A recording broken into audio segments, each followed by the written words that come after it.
আমার নাম মোহাম্মদ ইউনুস আলী, গ্রাম কল্যাণপুর। আমার দাদা পৈতৃক সম্পত্তি অনেক টাকার বিনিময়ে লাইফ সাহেব অন্য ঢাকার এক ব্যক্তির নামে খারিজ করে দিয়েছে। আমরা সে বললে আমার কাল বাহানা বোঝাই। লাইভের নাম কি? লাইফের নাম জিন্নাতুল ইসলাম, মোহাম্মদ জিন্নাতুল ইসলাম, ঢাকা ইউনিয়ন অন্য দেশের লাইফ সাহেব। আচ্ছা, আরও বিস্তারিত কয়টা জমি আপনাদের? আমাদের প্রায় আপনি তিনটা হইতে না প্রায় 220 শতক মতো জমি উনি নামে টাকার বিনিময়ে খারিজ করে দিয়েছে। এখন আপনাদের প্রয়োজনীয় ব্যবস্থা কী নিয়েছেন? আমরা প্রয়োজনীয় ব্যবস্থা আমরা বিভিন্ন জায়গায় অভিযোগ করছি। অভিযোগ করার পর কোনো আমরা সঠিক সিদ্ধান্ত পাচ্ছি না বা সঠিক কোনো বিধি ব্যবস্থা পাচ্ছি না। নায়ব সাহেব যেখানে অভিযোগ করছি সেখানে যা টাকা দেওয়া বন্ধ করে রাখছে।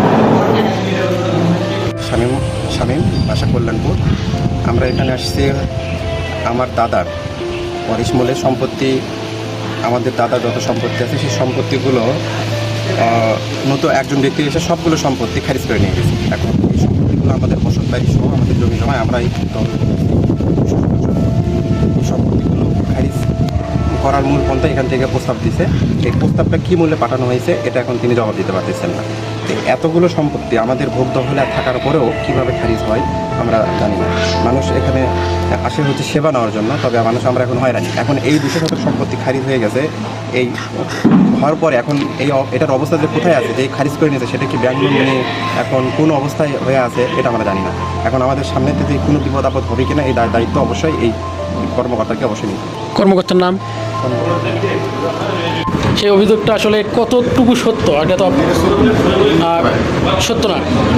এখন আমি দেখলাম যে ওনাদের কাছে 3টা কাগজ আছে এবং 3টাতে দেখা যাচ্ছে যে পরপর 3 ধাপে খারিজ করে দেওয়া আছে ওনাদের সম্পদ ঢাকার একটা তানভীর হোসেন নামের এক ব্যক্তির নামে। এটা তো সত্য। এবং ঘটনা হচ্ছে কি তানভীরের মানে বাবার নাম আর দাদার নাম একই মৌজা একই গ্রাম। আচ্ছা, এর নাম মিস্টেক হয়ে গেছে। তানভীরের বাসা ঢাকাতে দেখলাম। ঢাকাতে বাসা কিন্তু কাজী আমি মনে করে বলছিলাম যে ভাই এটা মিস্টেক হয়ে গেছে, আপনার একটা মিসকেস দেন, মিসকেস দিলে এটা সংশোধন হয়ে যাবে, সমস্যা। কাজীপাড়া হচ্ছে বীরগাদার ইউনিয়ন আর কল্যাণপুর হচ্ছে আরেকটা ইউনিয়ন। তাহলে সেক্ষেত্রে কেমনি এক মৌজা বা একই জায়গায় বা একই অন্য এলাকার লোকের জমি থাকে।